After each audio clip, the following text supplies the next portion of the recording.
Netcasts you love. From people you trust. This is Twit. This episode of Ham Nation is brought to you by DX Engineering. DX Engineering offers practically everything you need to outfit your shack, plus the fastest shipping in the industry. Most in-stock items ship the same day, Monday through Friday until 10 p.m. Eastern. For more information, visit dxengineering.com/hamnation. By LDG Electronics. LDG Electronics provides state-of-the-art automatic antenna tuners and related products for every amateur need. Visit ldgelectronics.com to learn more. And by EmComm. For more information, visit icommamerica.com/hamnation.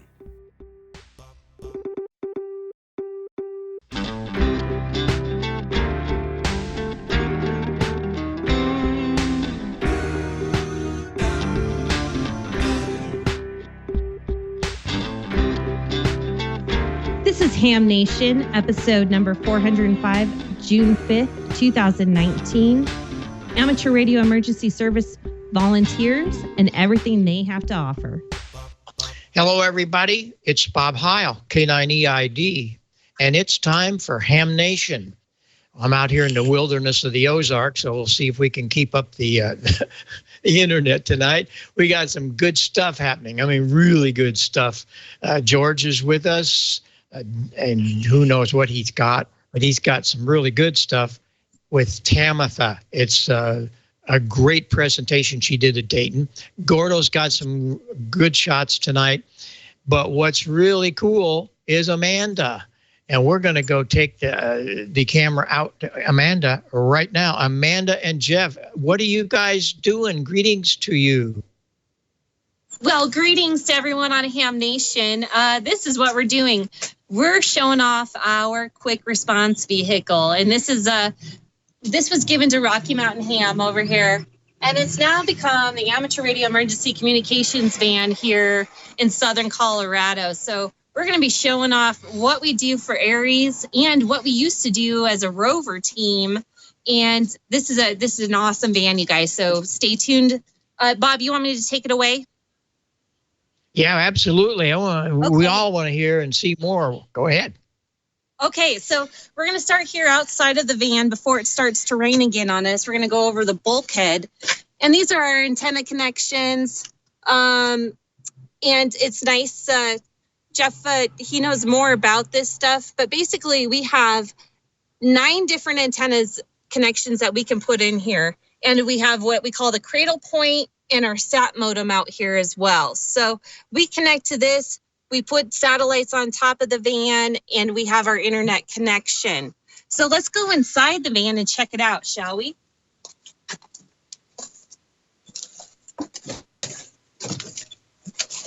Now, this used to be a CBS News van, but we have rearranged it, and Rocky Mountain Ham took over this project and put in all of these radios, all of the repeaters, the computers, and made this so it could be ready for roving or for EmComm. And right now it's basically for EmComm, but let's go over some of the radios we have in here. If Jeff wants to hop in, we can get a closer look at everything. So basically, we have a ton of VHF radios and a ton of UHF radios. We also have a DMR radio and our DTR radio, which helps with our served agencies. And we have an APRS and packet radio. Now, a lot of people would say, why do you need so many radios? Well, let me tell you. When you're serving your served agencies, you need all of these radios because you're their ears. They don't have time to listen to V-Fire or MRA1 for search and rescue or BLM or the Forest Service during a wildfire. So we bring all of this in so that we can listen to what's going on and we can inform maybe our sheriff's office or emergency manager. And that's the whole purpose of this. Now, not only do we have that, we don't just do UHF and VHF in here, let's face it. We've got our HF rig here, the EmComm 746. And let's take a look at our patch panel here, you guys. This is pretty amazing. It looks pretty nice and clean. Thank you, Jeff, for keeping it that way. So basically, you can see we can take any of these antennas, connect it over here to the outside point and install our external antennas. We keep basically a vertical antenna in here at all times, and also a dipole or a G5RV so we can get on HF immediately. Now, not only that, but we also have repeaters in here. So we have our 8-tack repeater, and we also have, well, our DMR repeaters down here. So follow me down. We have our 8300 for DMR, and we also have a VTAC repeater as well. That's just some of the stuff that we do. So if we're out on a search and rescue call, not only do we need to be listening to their frequencies and maybe even Flight for Life and be able to contact incident command, we also need to have our computer functioning. So we wake that baby up here. Currently, I have it on APRS.FI, but we like to be able to look at radar. We like to be able to look at geographical maps. We want to be able to print them out. So we have our printer right here. We can print out our maps directly for SAR or whoever else might require them. Not only that, we also have our VoIP phone, so we can make some phone calls once we connect up. And Jeff is really the brains behind this, you guys. I'm not a networking technician, but if you look up here, we have a MikroTik router and our HP networking. We also have this mixer here. This is for some audio stuff, but mostly, you know, we don't pay attention to it. And I mean, this is an amazing setup, and we've been on so many missions with this. It's unbelievable. Now, that's not it though. Wait, there's more. So if you want to look up front here, we have another docking station. So we can have another computer, maybe monitoring something else. And then we have our EmComm D-Star radio, because D-Star is also important to us. It's been getting more and more popular around here. And plus we can enter in a frequency and switch frequencies and that kind of good stuff. Because as you noticed, most of the other radios are not front programmable. So that's just a few of the uses of this. Now, if we were to start using this as a rover, we'd install the 6-meter antennas and all of those fun things, maybe do some 1.2 gig on here as well for the contest coming up. But we currently use it just as EmComm. But we are taking it to field day, and we like to contest out of this a little bit. We install a dipole typically. And Jeff, did you want to add anything about what we do with this van? I think you covered it pretty well. All right. So there you go, you guys. This is our QRV. We use it for EmComm, roving, contesting, whatever we can. Sometimes, hey, we just take it out and go camping with it and have fun making contacts out in the woods. So, Gordo, do you have any questions for us? Wow. No, I'm so impressed. It was fun to go through the van. Just great, Jeff and Amanda.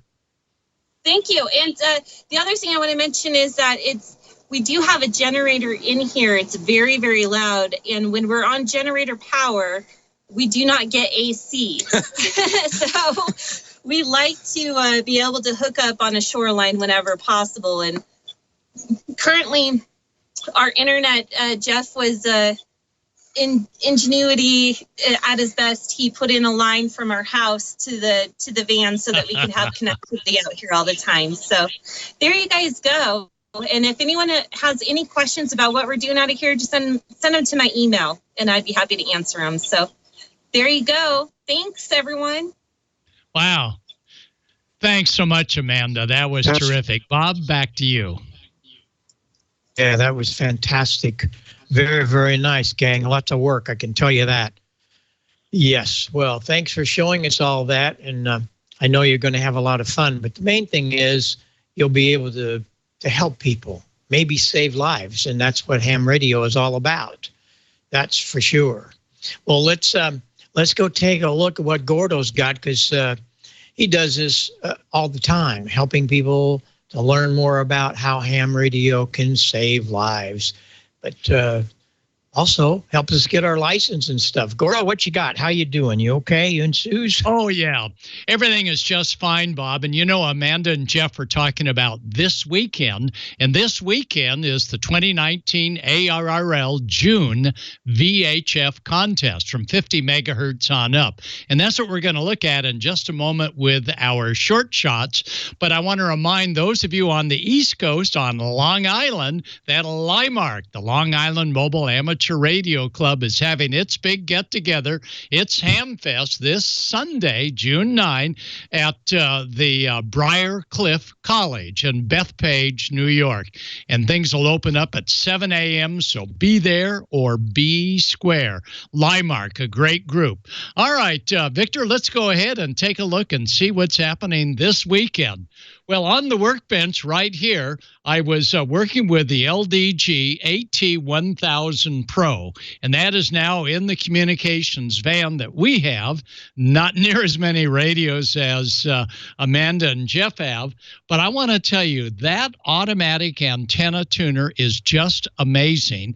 And not only is it automatic, but it's also electronic, where you can control both L as well as C settings minutely to get a perfect SWR. So LDG, thank you for coming out with such a great product. Well, today we're going to first begin by talking about the radio weather. Now, I'm not saying that weather has anything to do with the ionosphere or sporadic E or skywave, although there be some that say, yeah, sporadic E is sometimes caused by high cirrus clouds and so on. But we're talking about more local weather. And this is the weather that we can actually see that's going to affect this weekend's contest. Weather like this, probably not a problem on 6 meters, 2 meters, 440. Possibly Amanda's 1.2 might have a little problem punching through the clouds. But normally, normal weather with just a few clouds and a normal temperature and a normal barometric pressure does not have a huge influence on VHF radio waves. In fact, if we were to look at normal weather, we could actually calculate normal weather's refractive index as 1. All right, you technical types, 1.000345, with normal as 10 to the 6 or n-1. That's normal weather, which means that the higher we go in elevation, the less things happen logarithmically. In other words, normally we can transmit on VHF and UHF about 4/3 over the normal optical line of sight. But when we go a little higher, for every 1 millibar, we're going to find that the 1 degree Fahrenheit will be influenced every 300 feet. It gets colder when you go up 300 feet by 1 degree. Go up a mile near Amanda's place, and now you're down to 20 degrees less air pressure. Moisture, as we go higher in altitude, moisture, we lose 0.5 gram per kilogram at 1,000 feet. And here it is, air pressure decreases with height logarithmically. And that means that we lose a millibar every time we go up about 30 feet, or we lose about 100 millibars when we go up 1 kilometer. Now, what does all this have to do with extending VHF range when weather is not normal? Well, the VHF and UHF and microwave operators like to look for high pressure because that's the key to extending VHF and UHF range. And as you can see, right over Amanda and Jeff and their comm van are some high pressure gradients, 1031 millibars, 1033, and 1028. The 1033 millibars is a whole bunch of hot air up nice and high. And what occurs when we have a high pressure system is that hot air begins to sink. And when it meets something cool, as you see here, we sometimes can have an optical mirage. And a mirage that occurs at, let's say, 1,000 feet in the air, wow, that's called tropospheric ducting. And as you can see there in this mirage, the temperature just above the blacktop is about 10 to 15 degrees warmer than the actual blacktop itself, causing a refractive of light waves. Well, radio waves are refracted in the presence of a high-pressure system because as the high-pressure system begins to stall and settle in over Kansas City or St. Louis or the East Coast, that stalled high-pressure system begins to have sinking air. They call sinking air subsidence. When the sinking air subsides down to about 1,000 feet, it begins to compress against the cool air in the land below it. And that compression, if it goes more than 10 degrees, will trigger a VHF-UHF type of waveguide. Because remember, when you squeeze air, as what happens when the high-pressure system begins to settle in, when you squeeze air, it begins to get warm. And your VHF and UHF radio waves will behave differently per band during a warm air mass tropospheric duct, sometimes called an inversion layer. And I know that where Amanda and Jeff are, they don't have smog in Denver as we do out here in Southern California. But that inversion layer traps the warm air and all the pollutants, but it allows VHF and UHF radio waves to travel hundreds, even thousands of miles away. And we can actually see that by balloons that explore our atmosphere. And here we actually see two elevated ducts where at about 800 feet, all of a sudden the temperature goes up, the humidity goes down. Whoa, what's going on here? That's not normal. You bet it's not. And that's what we're looking for this weekend out here on the West Coast, because the find that we have is that once our VHF and UHF signal gets in between these two mediums, like the laser I'm shining through about 5 different densities of liquid, you can see it actually begins to bend and follow that lower liquid. And that lower liquid would be the cooler air just right above us. And optically, we can actually see the inversion layer. And during periods of really big inversion layers, you'll actually see a deformity of things that you're looking at. That should be a continuous island, not broken up. And here's a ship leaving Los Angeles Harbor, and you can actually watch it as a mirage, but almost a vertical mirage because it is reflected by a high-pressure system where the air is about 12 to 15 degrees above the cool air over the seawater. Now, one more key to a tropospheric duct that will open up would be a hurricane. And when we have tropical storms and hurricanes to our south, many times they will be spinning counterclockwise and they'll be sending up warm, moist air that overlies the cool air as well as the drier air above. And sometimes you can have multiple tropospheric ducts where the temperature changes radically 10 to 15 degrees. And the more narrow the duct, the higher the frequency we can operate on, such as 432, 900 megahertz, as well as 1.2 gigahertz. Now, for those of you in the Midwest as well as the East Coast, when you have a collision of warm air masses and the cold air that was right over you, that warm air mass will many times spawn tornadoes. And along that line where the two air masses meet up, this is where you can also find some great VHF and UHF tropospheric ducting.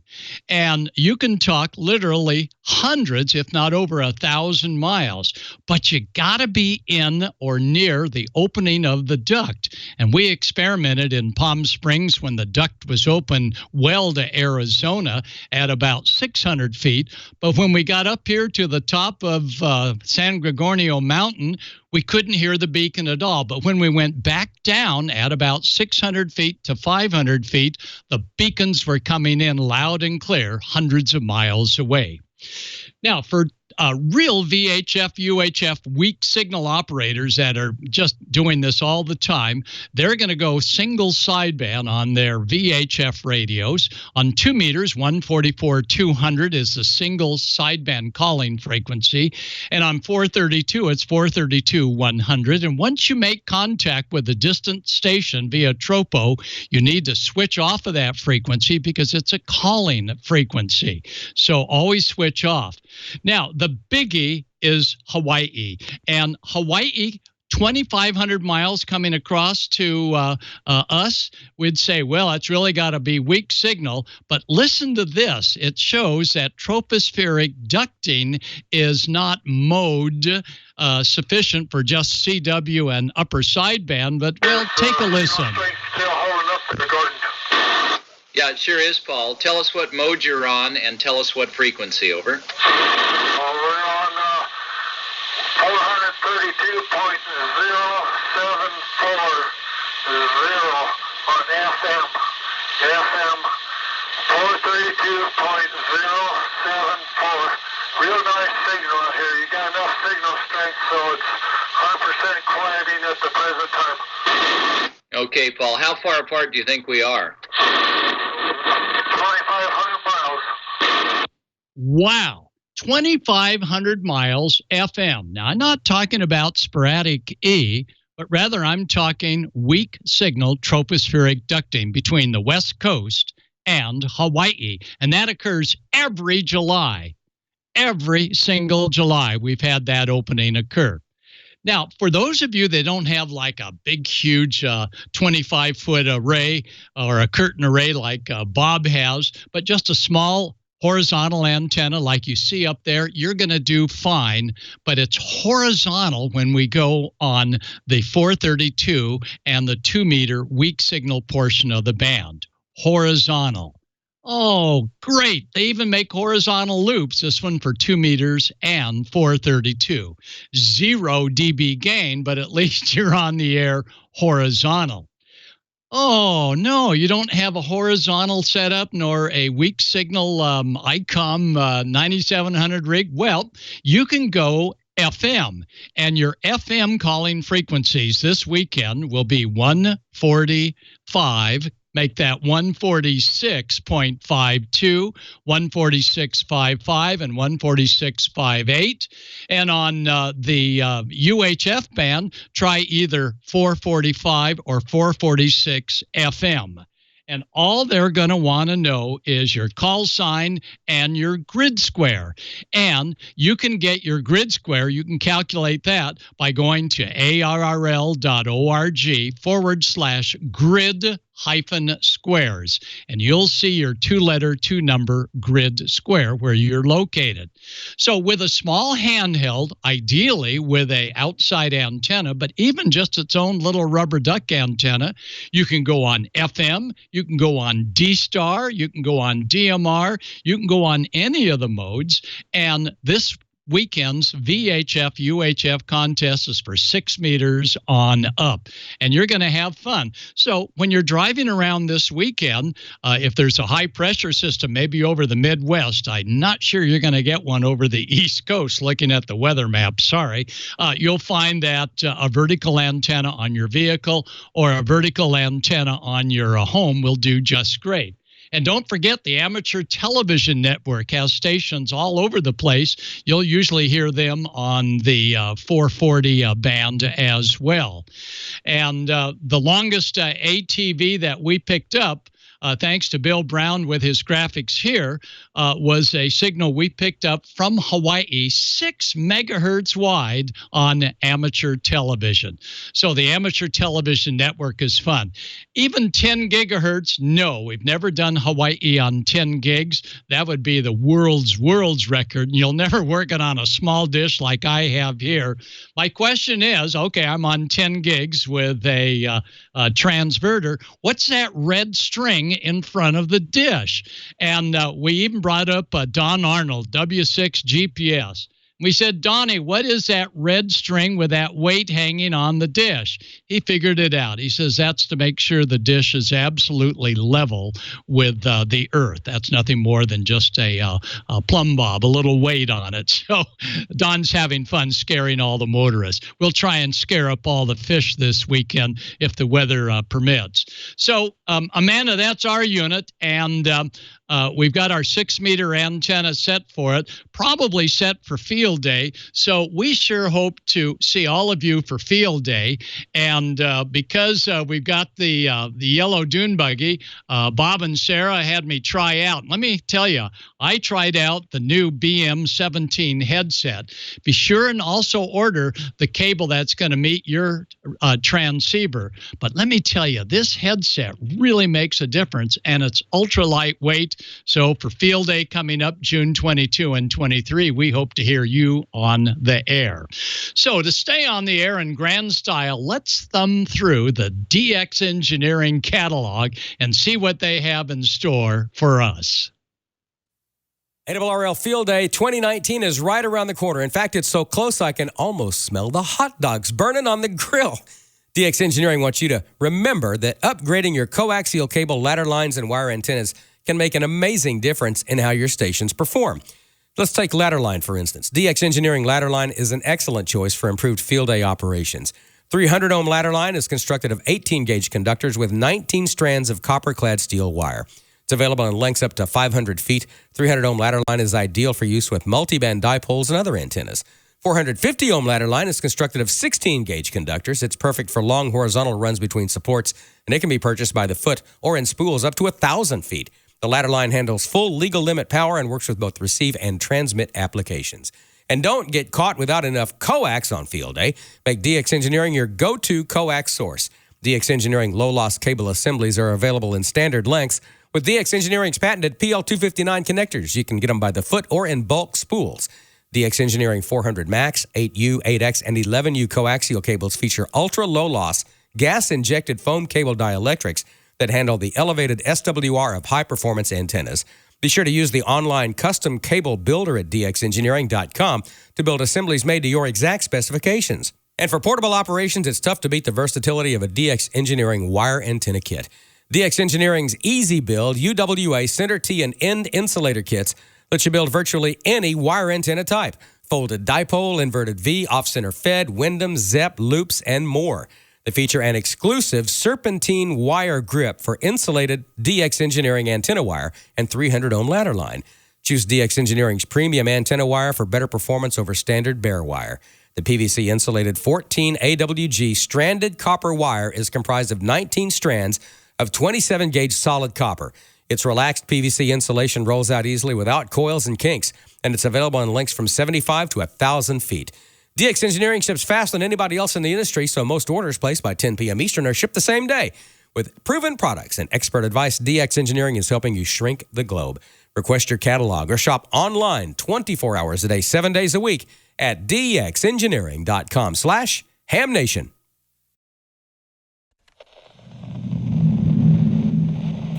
From Amateur Radio Newsline Report, number 2170, these are the Ham Nation headlines for Wednesday, June 5th, 2019. By now, you know about the Dayton, Ohio tornado and the damage to Hara Arena. Neil Rapp has details on Amateur Radio's response to the storm. Hara Arena, which hosted its final Hamvention in 2016, is gone, a casualty of a deadly tornado that was among 40 or so that spurred the activation of Aries groups throughout the region. Stan Broadway, N8BHL, told the ARRL that the Hams would remain active during the recovery process as power outages struck pumping stations, leaving the Dayton area without usable water, and put at least one hospital on generator power. Ohio Aries was operating on HF on both sideband and digital modes and on various VHF repeaters and DMR, and the hams were expected to remain active for several more days. Meanwhile, footage online and on TV showed the remnants of Hara Arena, the venue ripped apart in the state's hard-hit Miami Valley. The National Weather Service confirmed that winds that struck around the already crumbling arena were clocked at about 140 miles per hour, classifying the tornado as an EF3. For Amateur Radio Newsline, I'm Neil Rapp, WB9 VPG. The National Weather Service later upgraded the tornado to EF4 status with winds estimated to be near 170 miles per hour. It'll take time for many to rebuild after the California wildfires of 2018, but hams in the affected region are already helping some comebacks.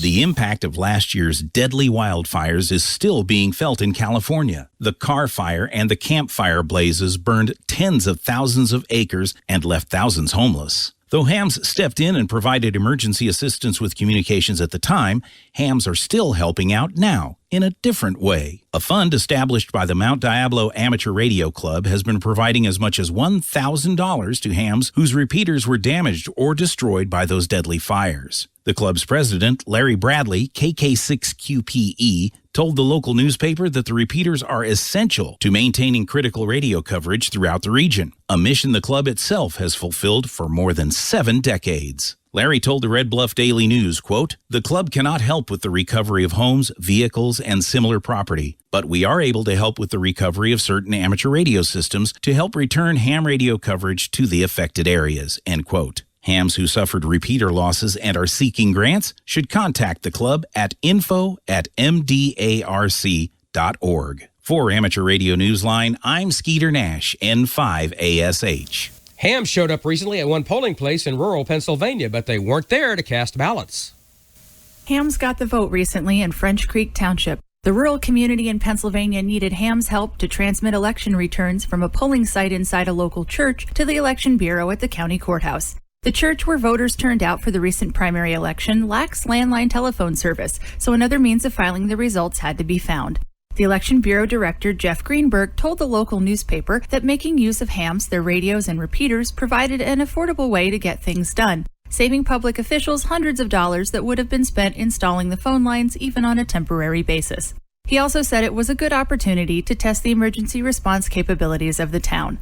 The Mercer County Amateur Radio Club, Auxiliary Communication Services, Radio Amateur Civil Emergency Services, and Amateur Radio Emergency Services were elected to serve, not as candidates, but as communicators. Mike Varga, NR3C, said the hams worked 3-hour shifts in turn at the church and at the courthouse itself as the day's balloting went on. Frank Giannetti, Mercer County Public Safety Director, had suggested the county use the hams for the elections based on a local officials' previous partnership with them during a pandemic drill conducted by health agencies. Clearly, the hams got the county's vote. For Amateur Radio Newsline, I'm Heather Emby, KB3TZD. The nominees are in for the 2019 Newsline WA6ITF Young Ham of the Year Award. All nomination packets are now in the hands of the nomination committee, and our winner will be announced in a few weeks.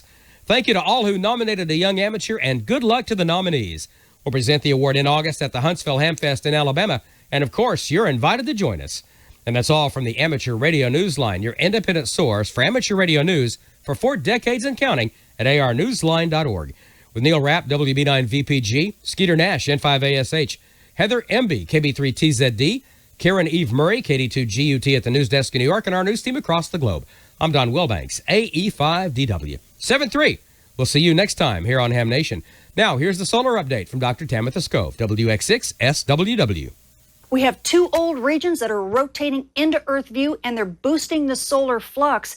And it looks like a stealthy solar storm has been launched, and it's headed towards Earth. How will these things affect you? Those stories and more in the news this week.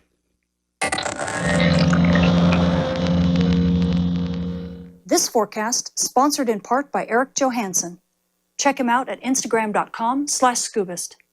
Space weather this week is definitely picking up. You can see regions 2740 and 2741. They've survived their backside passage, and they're rotating back into Earth view. And as they come into view, up goes that solar flux. We are now back into the marginal range for radio propagation, which should make amateur radio and emergency responders quite happy. Now, these regions aren't the powerhouses that we had the last time we saw them, so they're not firing constantly solar storms, but they have managed to launch what looks to be a stealthy solar storm at Earth. It's moving awfully slowly, so it may not give us all that much. But between that launch and the coronal holes that are straddling this region and the fast wind that we expect from them, boy, it's sure going to be a bumpy ride over this next week as these regions continue to rotate across the Earth-facing disk. Switching to our M-flare threat meter, as you can see, we are still incredibly flatlined when it comes to the X-ray flux, and therefore by proxy, the solar flux continues to be low. And even as the old region 2740 and 41 have rotated into Earth view, well, can you tell? Yes, the rise is very, very slow. But it does mean that we do have a little bit of a boost to the solar flux. We are barely in the marginal range for radio propagation right now, which is better than what we had, but it's just not all that much. In fact, these regions this time around are so weak that they haven't even been considered sunspots anymore. So our sun is still considered spotless, but we will take it. I mean, we're at solar minimum, right? Any bright region is a good bright region. So enjoy this low end of marginal radio propagation over the next week before these regions begin to kind of disappear on the sun's west limb. Switching to our solar storm conditions, you can see we've been hovering pretty much between quiet conditions and unsettled conditions over the past week or so. Right around the 29th, we actually did get hit by a stealthy solar storm, and it managed to bump us up to active conditions for a very short while and brought a little bit of aurora, but it sure didn't last all that long before things kind of tapered back down to quiet conditions, and we've been kind of just sitting around quiet to barely unsettled conditions over the past couple days since then. But we do have another stealthy solar storm that's on its way, and it could hit us right about the 8th, but it most likely will bump us only to about unsettled conditions again, and most likely will not be an aurora producer. Switching to our solar storm conditions and aurora possibilities over the coming week, we're kind of looking at a bit of a bumpy ride this week. Nothing's going to be too intense, but we do have a bit of activity going on. First, we're going to get hit by a little pocket of fast solar wind from a coronal hole that's kind of rotating in through the Earth strike zone right now. At high latitudes, NOAA's expecting unsettled conditions with up to about a 30% chance of a minor storm. At mid-latitudes, we're only expecting normal to unsettled conditions, but we have up to about a 25% chance of active conditions and even a small chance of a minor storm, although I doubt that will happen.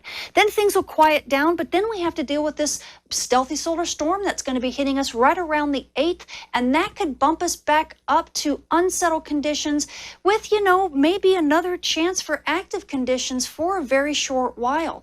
And then after that, things will settle down just a little bit more, and we might even get some fast wind after all. After that, because of the coronal hole sandwich that we're kind of dealing with these bright regions in the middle, almost like an Oreo, right? You got the dark coronal hole and the bright chewy center. I don't know. It's just maybe I'm hungry. Anyway, enjoy this kind of unsettled activity over this next week, because once these regions rotate out of Earth view, the space weather is going to get extremely quiet once again. Switching to our solar flare and particle radiation storm outlook over the coming week, everything is still in the green when it comes to solar flares. Even though we have a couple bright regions on the Earth-facing disk right now, they are not strong enough to be considered sunspots, and they don't get a number. So the sun is still spotless. Now, this is good news for you GPS users, because we don't have any risk for radio blackouts or big solar flares on Earth's day side. So your reception should be really good. But we do expect that these regions are going to continue to boost the solar flux. We are back into the low 70s for solar flux, which means we are back at the low end of marginal for radio propagation, and these conditions will continue easily over the next week. Now, also because we are at a solar minimum sun, the cosmic ray flux is penetrating a bit further than we would normally have it. So you frequent flyers, and this does include you aircrew who fly at 800 hours annually and fly at high latitudes and high altitudes, you are in the marginal range for radiation dose, and this does include prenatal passengers, so please take this into consideration in your flight plans. So the space weather this week has definitely picked up compared to last week. We do have old regions 2740 and 2741 that have rotated into Earth view, but they're definitely not the powerhouses that we saw the last time they came around. As a matter of fact, they aren't even considered sunspots anymore, just bright regions. So don't expect a lot of boost in the solar flux, just enough to get us at marginal range for radio propagation. But hey, that's not too bad considering we're at solar minimum. So amateur amateur radio operators and emergency responders, definitely enjoy a little bit of brightness to your day and expect these conditions to last probably over the next week before things begin to tank again. Now, we also have a stealthy solar storm that's on its way to Earth that could hit us right around the 8th, and along with kind of some small pockets of fast solar wind, we sure could be in for a bit of a bumpy ride. So aurora photographers, especially at high latitudes, you guys could get some sporadic aurora over the next couple days and possibly over the next week, kind of on and off. But mid-latitude photographers, well, you might have to sit this one out because these solar minimum storms are sure weak and probably not going to give you much of a show. Now, you GPS users, you guys on the other hand, are really in luck because these really weak storms actually help stabilize that upper atmosphere for you, even at low latitudes. So your GPS reception, pretty much all over the globe, looks really nice. I'm Tamitha Skov. Thank you for watching. And thank you, Dr. T, for another great space weather report there. Some interesting conditions, it looks like. For those of you who are big fans of Dr. T, well, you're in luck because tonight we've got a double dose. She joined us at the Ham Nation Forum during Dayton Hamvention this year. And here's a little clip of the video and things she shared with the audience. We're so happy and proud of you because the whole amateur radio community loves you because you bring us information that's useful. So, man, what a deal for Ham Nation. Boy, do I have you duped. You find my stuff useful. Oh my gosh. Yeah. No, I'm very grateful that you guys have invited me in and have treated me so amazingly, like I said before. But you know, I do have an ulterior motive, and I'll step away from Ham Nation for just a second. The ulterior motive, really, if anybody who's seen my talks or anything knows, because I'm beginning to say it ad infinitum, is that I'm tired of you guys saying that amateur radio is a dying art. And everybody's saying we can't bring the youth in, but the youth is going to bring themselves in. And the reason why is because they are calling themselves the Mars generation, right? And I'm going to go, as a matter of fact, when I'm done right here, I'm going to go over to Carol Perry's Youth Forum and talk about exactly what I'm telling you now. And the thing is, there is a whole generation of kids who've never known life without Elon Musk. They've never known what it's like to not think about colonizing Mars. And they've never known life without one of these. Right? These kids, they call them technology natives. They're not technology migrants like us, right? We grew up without these. We remember what life was without these. They have no idea. They don't go anywhere without these, and they think they can take them to Mars. Right? They can bring them, but they ain't gonna work. So, really what it comes down to it is that, well, what did we do as Earth colonists, right? How did we do over-the-horizon communications before this? It was all HF, right? It's all amateur radio. So really, everybody in this room can be considered an Earth colonists, right? Because we did it first. We learned how to do it here.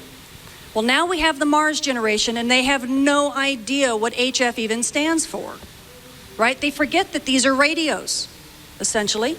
They're just radios, because all of it's done for them. So we need to be Elmers to the Mars generation. And this is how I look at every single person in this room. Because like it or not, they want to go to Mars, they're going to have to learn how to communicate there. And this is the group that has the know-how to teach them.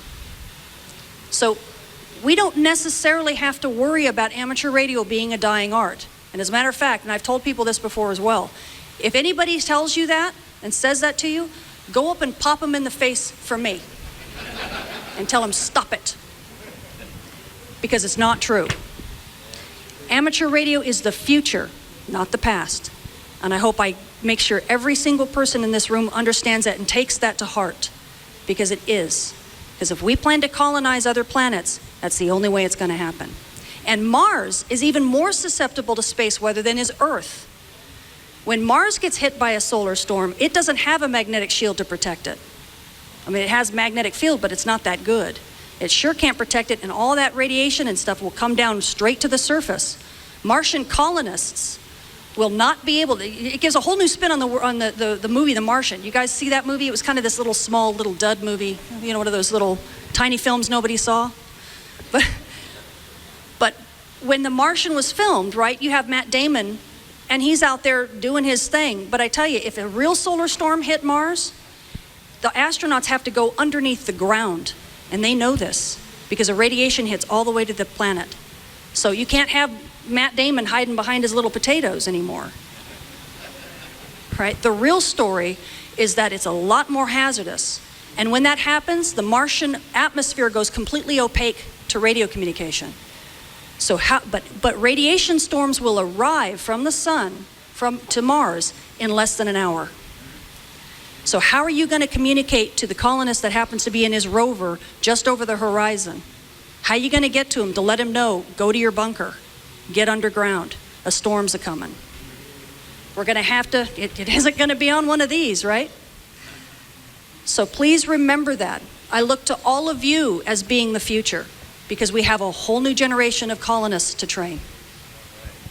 I have a question. Thank you. Is that great or what? I would like to know how you got into doing all of these wonderful things about space. You were in grade school, high school. Where did it finally hit you to say, I want to do that? And where did you learn all this, your background? Let us know a little bit about that, please. Okay. I originally was an artist. I liked to paint. I played music. I loved sci-fi. So I'd read sci-fi novels. So that was really my passion when I was a kid. But I decided I wanted to be a chemist. I really liked chemistry for some reason. So I started learning chemistry, but in order to learn chemistry, you had to learn physics. And so I started reading physics textbooks. And as I read them, I realized that some of the concepts in physics were even more whacked out than the sci-fi novels I was reading. And believe it or not, I started putting the sci-fi books aside and picking up textbooks and reading more of those. And that's when I realized, okay, this is serious. Maybe I should go into physics. But I had been a fan of people like David Bowie, for example, who managed to combine, the whole concept of space and the magic of it and the wonder and mystery of it with music, with art. As a matter of fact, he probably never knew this, but he was one of the first astrosociologists that ever existed. If you guys ever get a chance to look up astrosociology, it actually is a field. It's how we have integrated space and the knowledge of space and the wonder of space into our pop culture. Now, I'm sure Bowie didn't really mean to do this on purpose, but in actuality, he did. He thought he was just a British rock star, right, and into fashion and stuff. But look how much that attitude and what he did brought space into our popular culture. What is the only song that's ever been recorded in space? Right? It's Bowie's song, right? Chris Hadfield. And then on top of that, Elon Musk, who did he launch into space in that Corvette? Starman, right? So that kind of concept has always fascinated me. That how we look at space and bring it into our popular culture, it can inspire and bring us to a new level and make us more connected to the world around us. So I always had that kind of attitude. And so when I started doing physics, of course, I leaned towards space. And when I went to UCLA for my undergraduate work, I ended up falling in line with a professor who was, at the time I didn't realize this, but he was the most cited space physics researcher in the world. I didn't know. He said he just offered me a job. And I said, sure. I was an undergrad. I needed the money. And he said, hey, let's do some stuff on Mars. So I started my undergraduate career in space weather looking at the magnetic shield of Mars. That was and I even have some papers out as an undergrad. But when I finally graduated, it was 3 years later, and he said, you know what, please, just stay. Just become my grad student. And I said, well, there was a gal at the time who was leaving. She was graduating, and Gretchen Lindsay, and she had studied the sun and all the stuff that comes off of the sun. And I told him, I said, you know what, I'll stay under one condition. I want her job. So that's how I got started in there. And then the Space Weather Woman came about much later. Really, it was due to all of you, because I got on social media, believe it or not, for more like astrosociology stuff. And in the end, what ended up happening is that I would answer questions about space weather, and the more questions I'd answer, the more questions people would ask. And then pretty soon I started noticing different niches of people coming out, right? There were aurora photographers would ask me specific things about space weather. And then amateur radio operators would ask me something totally different, right? And so I started seeing these same kinds of questions over and over again. And I started realizing, wow, there's really an unanswered need here for this kind of info. And so I basically turned the mic to you and went, what do you need? What do you want me to do? And they said, we need weather forecasting. Right.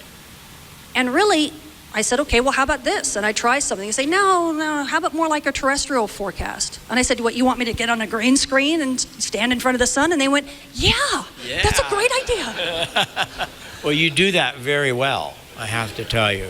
And we are blessed that you give this to us in words we can understand. A lot of times people do these kind of things, we don't know what they say. So we appreciate that. And your time away from home to do all this. And we're just really happy about it. And we look forward to a lot more from the Space Lady. So let's give her a big round of applause.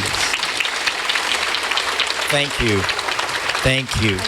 And if I may, I hope everybody talked to you about this. Please stay. I'm going to go to the youth forum, but I will be back. And I want all of you to stay, because what I'd really like to do is I have a camera and a stabilizer, and I want to run around the audience. I want to show them off so that we can maybe show them off on Ham Nation. We're going to do that. We're going to be here till 11 o'clock doing other things, but when I see you, it'll be your floor. Oh, well, it doesn't have to be that quick. Well, it's got to be. We're not talking to just anybody. It's Tamitha, right? All right. Hey, thank you. Thank you so much. Okay. This episode of Ham Nation proudly brought to you by LDG Electronics. LDG Electronics provides state-of-the-art automatic antenna tuners for every amateur need, from QRP to QRO, fixed stations, portable, remote. An LDG tuner will match your radio to your antenna using their lightning-fast proprietary tuning algorithms. Check out the flagship, the LDG AT1000 Pro 2. It's made for QRO hams. It'll handle 1,000 watts SSB, 500 watts FM and digital. Tuned from 1.8 to 54 megahertz continuously, and match Yagis, dipoles, inverted Vs, slopers, virtually any coax-fed antenna from 6 to 1,000 ohms impedance. Tuning time, ultra fast, under 10 seconds. And from memory tuning is under 0.2 of 1 second. Has a large, easy-to-read bar graph watt meter with 2 selectable ranges, dual antenna switch, 2,000 memories for each position. LDG is a family-owned and operated company dedicated to bringing innovative quality products to the amateur market. The focus is on anticipating and meeting your needs and providing you with world-class support that is literally only a phone call or an email away. And all LDG tuners carry a full 2-year warranty, and it's fully transferable. So if you ever sell it or give it away, the remainder of the warranty goes with it. Free return shipping on all warranty repairs should you need it. And all LDG products, including balance and cables, are available for purchase through select resellers. So check out which automatic antenna tuner is right for you and go to ldgelectronics.com to learn more.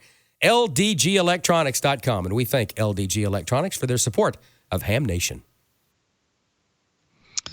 Yeah, and those are great tuners. As a matter of fact, I was going through a lot of my ham stuff last night, looking for something that I want for field day, and I saw one thing in there that I'll sure be using again this year, and that's my LDG Z100 auto tuner. It sure makes tuning up a lot quicker for the different antennas that I use on field day on different bands.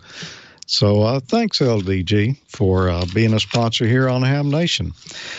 Well, I just wanted to mention one thing in Smoking Solder tonight. I got an email this morning from W5XX, the Mississippi section phone net manager, and he wanted us to know that Governor Phil Bryant of Mississippi has declared June the 17th through the 23rd of 2019 is Amateur Radio Week in Mississippi. And thanks for doing that, Governor Bryant. This is not the first year that has been done. You know, the people here in Mississippi realize how important ham radio is in disaster recovery events, particularly Hurricane Katrina really brought that home a few years back here, and we've had great support from the state ever since. So thanks again, and that is the week of Field Day. So perfect time to have Amateur Radio Week in your state. Maybe some other states are doing similar things too. Well, this week I've got another little video here. This comes from Randy. He was at the CPAC Hamfest just recently here. I didn't get to go this year, but he was there, and he's got a little video, I believe, because I haven't watched it. I think, though, this is Radios on the Beach. Randy, K7AGE at Seaside, 2019, out here at the ocean front on the sand on the beach, and it's Radios on the Beach night. So let's see what's going on. WZ6X. Yeah. What do you got there? Oh, it's a military radio making in the 80s from Magnavox for military. What frequency are you on? Right now it's on ham band. It's 51 megahertz. Oh, okay. Yeah. 6 meters. 6 meters. Is there anybody around on 6? Well, me. Just you. So no DX tonight, huh?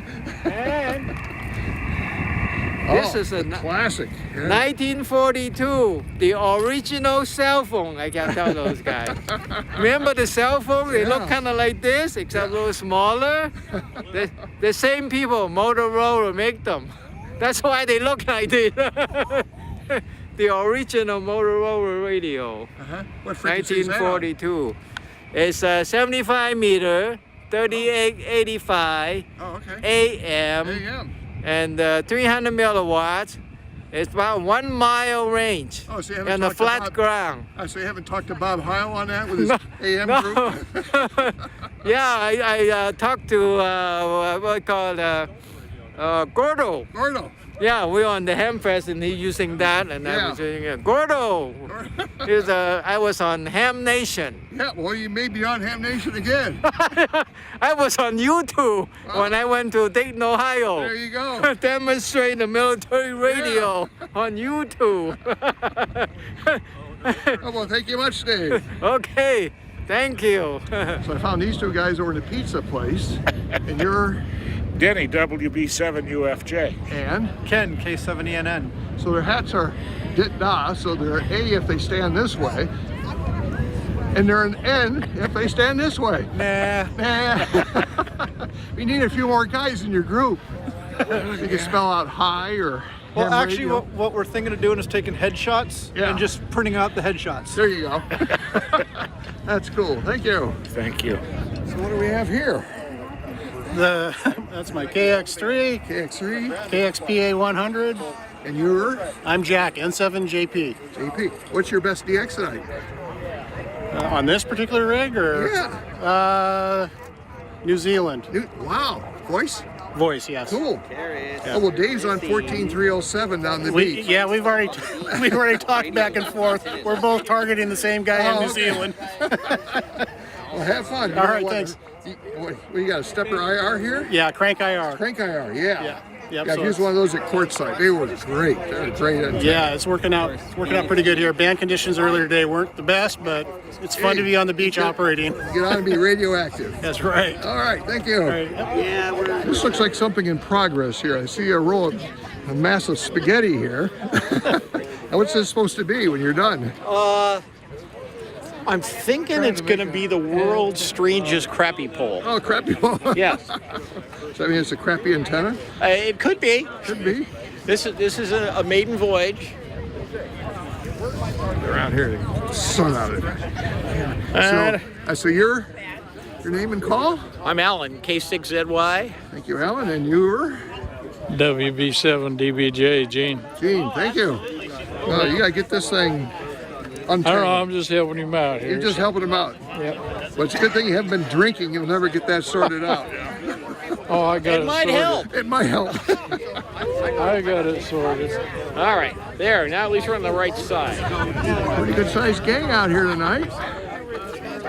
Kurt, what do you got going here? Or what do you hope to get going? Well, hope to get this 124-foot antenna to, talk on. It's like end-fed long wire. End-fed for what band? Well, all of them kind of 6 through 160. Oh, okay. So it should be good for us. Yeah. You got an still trying to find a match. Yeah, so it's busy clicking away right now. It's never solved this before. Oh.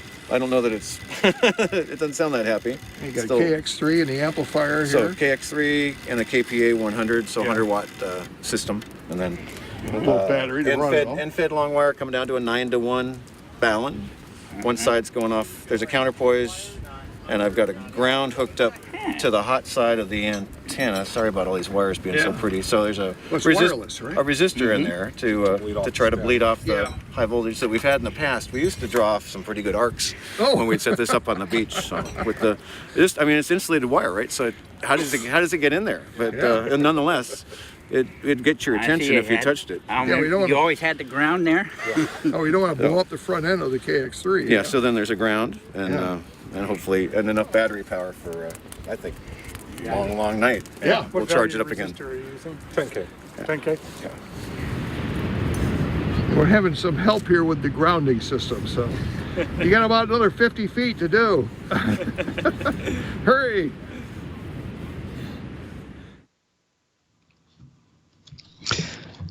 Wow, that looks like a lot of fun. I'm going to have to make it back to CPAC one day. Thanks for putting that together, Randy.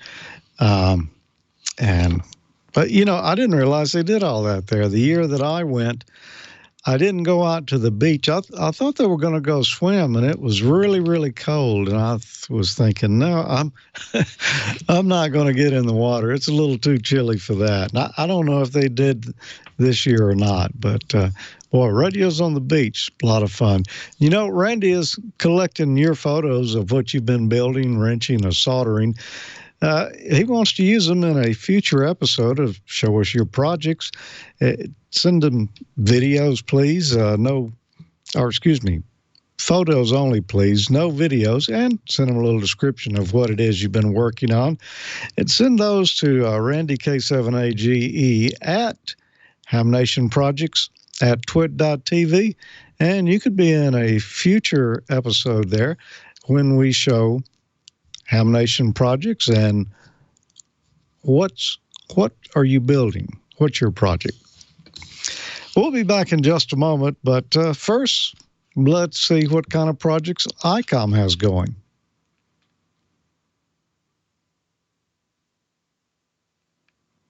Contest from home or remotely and create your own band opening with EmComm's newest SDR transceiver, the IC9700.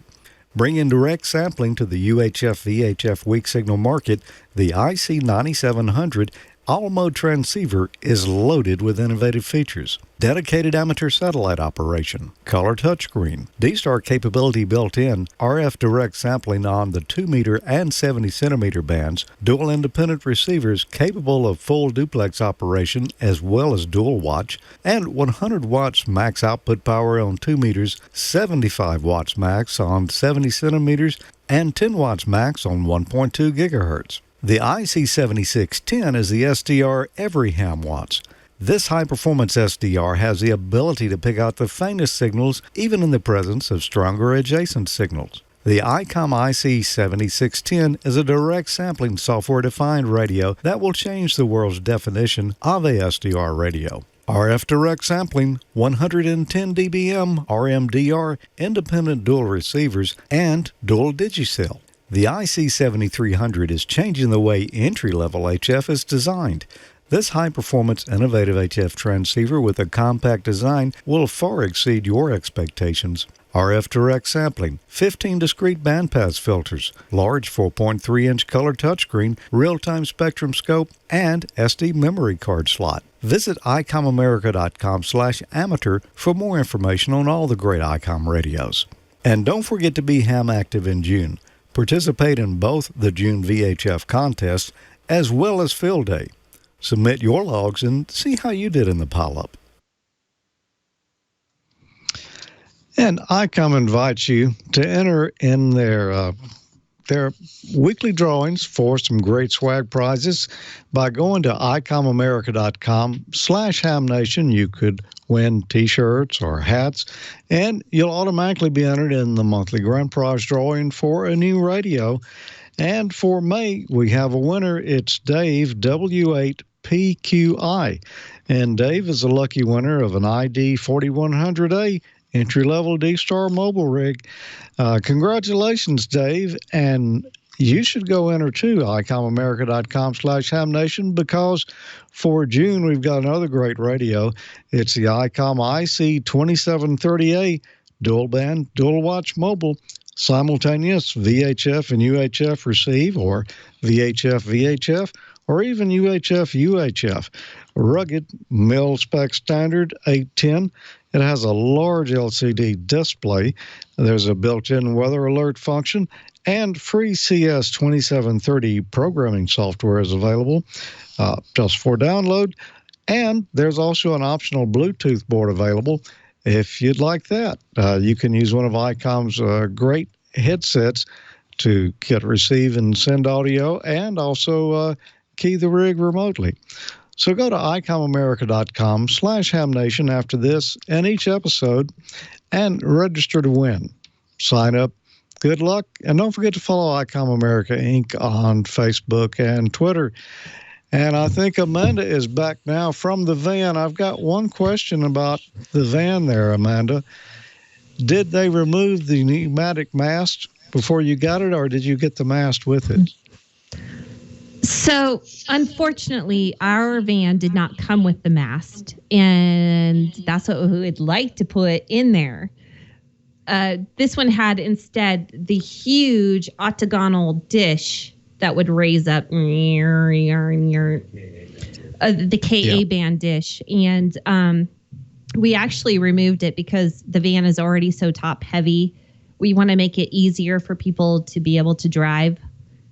Basically, right now we have it as a standard that there's about 3 authorized drivers. So the less we can make it heavy on the top, the more people can drive it and deploy it to places. So there you go. Maybe we'll get a trailer to have a mast on it that we can have instead. Yeah, cool. Well, it was great looking setup there, and I'm happy to see y'all got it. And I assume Jeff pretty much built that out. It really looked nice, Jeff. Oh, you know what? Not to take away from Jeff because he could actually build this out. The rest of the club, RM Ham, built it out and then sent it down to us. So we added a few things into it, but we actually have 3 throughout Colorado. So plus our comm trailer, which is like intense. That thing, if you'd have to watch back in an episode. I think it was back in the 70s or something, 70-something episode.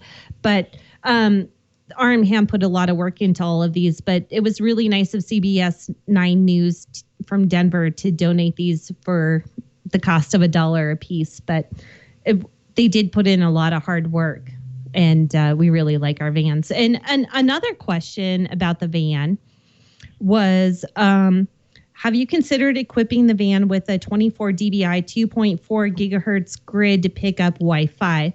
Well, actually, we have a 30 dBi 5 gig dish to pick up our backbone. So thanks, Brett, for that question. That's really great. And again, our satellite internet, which it's not that easy. Bob uses the same internet company, or used to, and they send you a dish that is specific to your area. So you have to tune it in, but if you go outside of their area, you can no longer pick up their satellite. So this dish is really only good in a use of so many degrees past your area.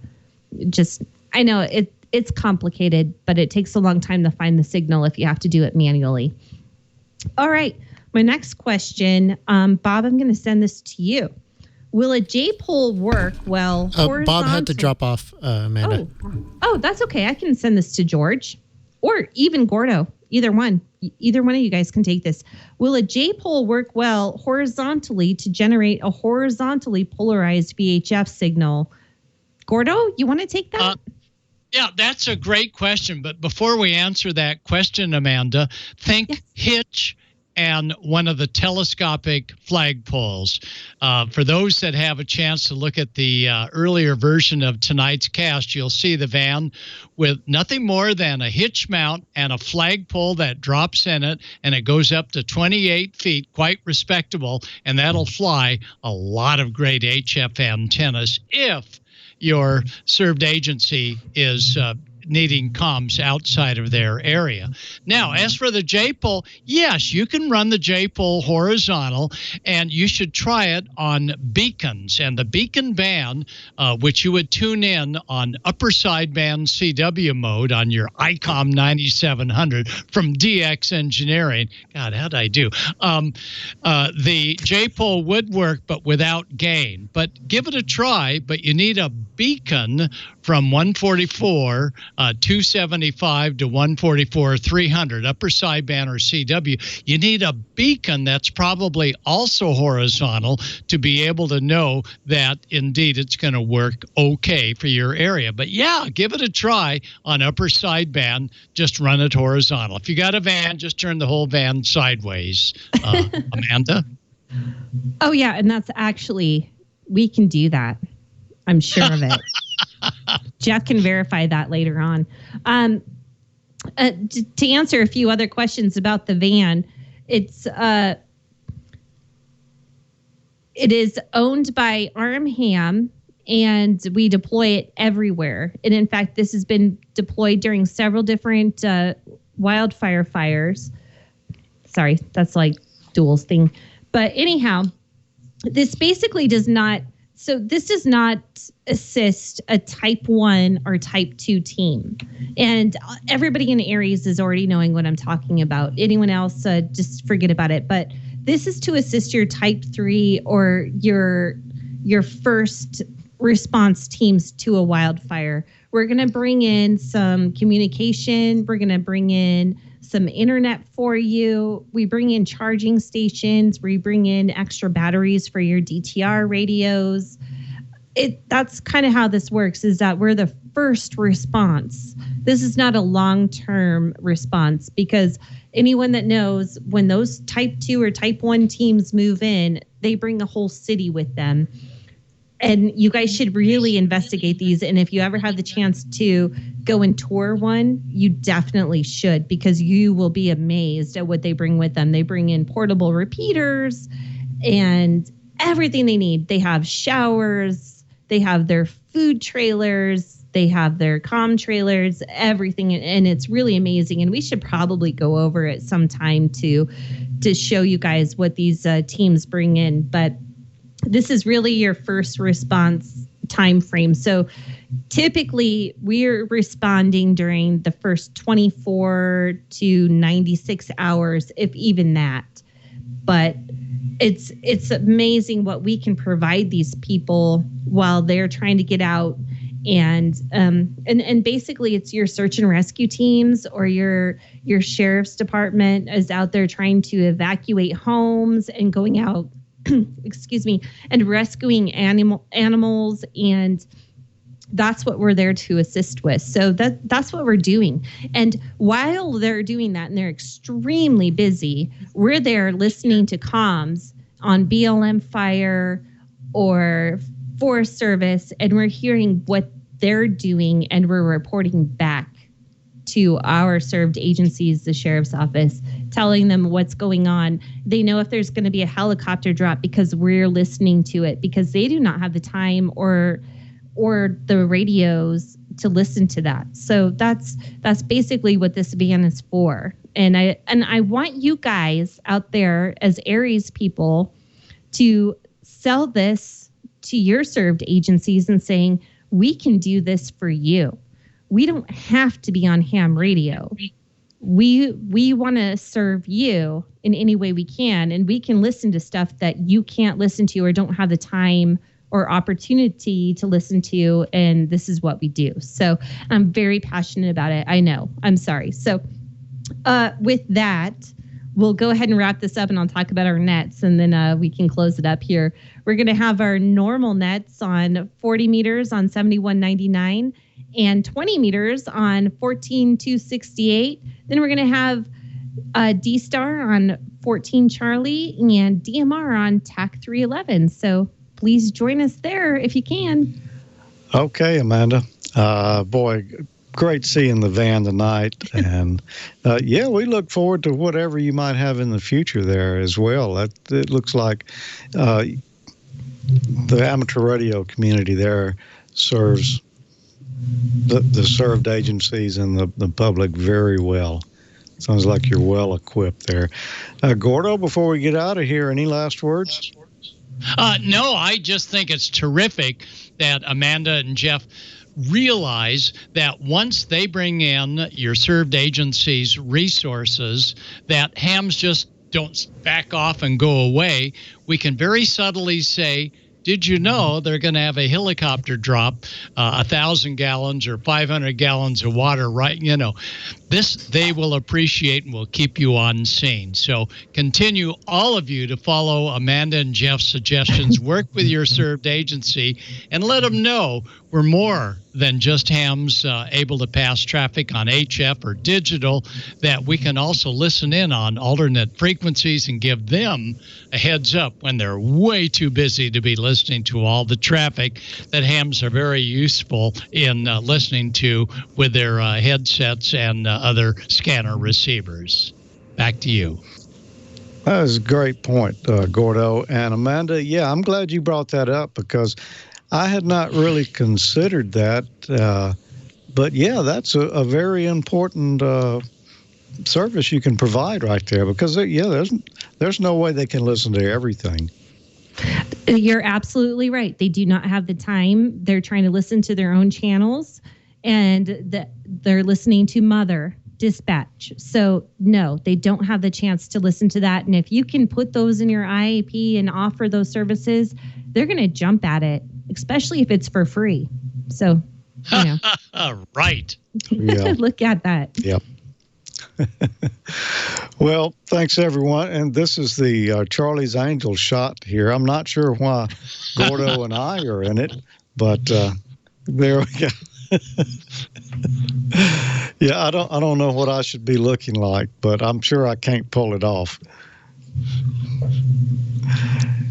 All right. Thanks for being here. We'll be back next Wednesday night with another fun show there. And come back and join us. I don't know what we're going to be doing yet, but, you know, we're on even kill there. You don't know what we're going to be doing yet either, but I guarantee it'll be something fun. And I do have some things I'm working on this week. I'm planning for Field Day. I'm hoping I don't get rained out from going back out in the woods and doing it this year. But if we have to, we'll do it from the shack here again. 7-3. Thanks for joining us. And, hey, see you next week.